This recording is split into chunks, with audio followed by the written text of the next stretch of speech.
अस्सलाम वालेकुम स्टूडेंट्स, उम्मीद है आप सब लोग बिल्कुल खैरियत से होंगे। आज हम लोगों ने उर्दू अलिफ में सबक नंबर 5 नसू और सलीम की गुफ्तगू में से इबारत की तशरीह जो है वो करनी है, ठीक है। और इबारत जो मैंने ली है वो यहाँ से है। जनाब, कुछ अजब आदत इन लड़कों की है, राह चलते हैं तो गर्दन नीची किए हुए, अपने से बड़ा मिल जाए, जान पहचान हो या ना हो, उनको सलाम कर लेना ज़रूर। कई बरस से इस महल्ले में रहते हैं मगर कानों कान खबर नहीं। महल्ले में कोड़ियों लड़के भरे पड़े हैं लेकिन उनको किसी से कोई वास्ता नहीं। आपस में ऊपर तले के चारों भाई हैं, न कभी लड़ते न कभी झगड़ते, न गाली बकते न कसम खाते न झूठ बोलते, ना किसी को छेड़ते ना किसी पर आवाज़ा कसते। हमारे ही मदरसे में पढ़ते हैं, वहाँ भी उनका यही हाल है। कभी किसी ने उनकी झूठी शिकायत भी तो नहीं की, ठीक है। यहाँ से लेकर यहाँ तक जो है वो मैंने इक़्तिबास से सतरें ली हैं और इसकी अब हम तशरीह करेंगे। और आप लोगों को कहीं से भी सबक में से आप वो 2-4 सतरें उठा कर दे सकते हैं और आपने उसकी तशरीह करनी होती है। ये आप यूँ कह लीजिए कि एक नमूने के तौर पर आपके सामने करने लगी हूँ कि आपको कहीं से भी आ जाए तो आपने किस तरह से जो है वो इक़्तिबास की तशरीह करनी है, ठीक है जी। सबसे पहले हम लिखेंगे इबारत और 2-4 लफ्ज़ शुरू के, 2-3 एंड के। उसके बाद हवाले मतन की हेडिंग आएगी और उसमें सबक का उन्वान और मुसन्निफ़ का नाम। सबक का उन्वान है जी नसूह और सलीम की गुफ्तगू और मुसन्निफ़ का नाम है डिप्टी नज़ीर अहमद दहलवी। उसके बाद अगली हेडिंग होगी हल्ले लुग़त, और हल्ले लुग़त में इस इक़्तिबास में जितने भी मुश्किल अल्फाज होंगे उनके मायने लिखेंगे। अजब को होता है जी अजीब, जान पहचान वाकफ़ियत, कानों कान खबर ना होना, बिल्कुल मालूम ना होना, आवाज़ा कसना, छेड़ना।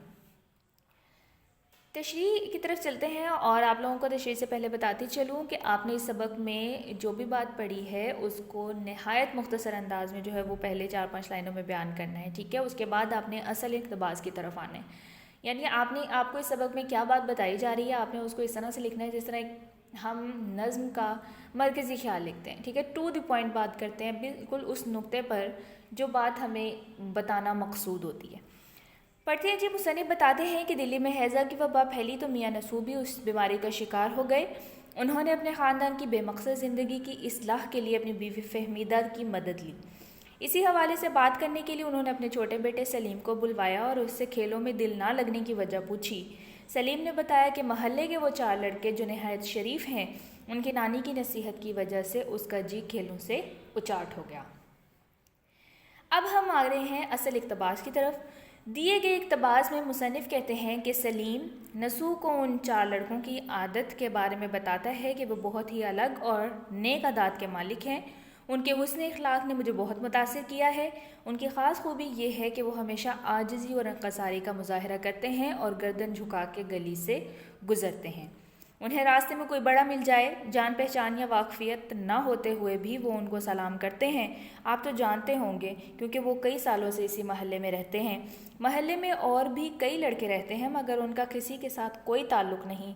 चारों भाइयों की उम्रों में कोई ख़ास फ़र्क नहीं है। वो सब आपस में एक दूसरे से मोहब्बत करते हैं। वो एक दूसरे का एहतराम करने के साथ साथ महल्ले के दीगर अफराद का भी एहतराम करते हैं। वो ना तो कभी झूठ बोलते हैं, ना गाली देते हैं, ना किसी से लड़ते हैं, ना बिला वजह कसम खाते हैं, ना किसी को छेड़ते हैं और ना ही किसी को तंग करते हैं। उनके हुस्न सलूक से मदरसे में भी सब वाकिफ़ हैं। हमारे मदरसे में उनकी आदात व अतवार को हर कोई जानता है, इसीलिए कभी किसी ने शरारतन भी उनकी उस्ताद को शिकायत नहीं की, ठीक है।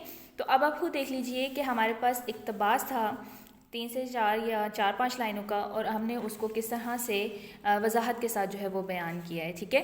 तो आप लोग जिस तरह हम अशार की तशरीह करते हैं बस उसी तरह ही है कि हमने इक़्तिबास में से जब हमें चंद सतरें उठा कर दे दी जाएंगी तो हमने उनको मज़ीद वजाहत के साथ और खोल कर बयान करना है, ठीक है। तो आप लोग ने इसको देख लेना है एक बार और ख़ुद भी घर में मशक़ करनी है इसकी। पूरे सबक में से कहीं से भी उठा लीजिए 2-3 लाइनें और फिर उनको ख़ुद से उनकी तशरीह करना करें ताकि आपको पता चले कि आप ख़ुद किस तरह से कर सकते हैं उसको, ठीक है। आज के लिए इतना ही, इजाज़त दीजिए। अल्लाह हाफ़िज़।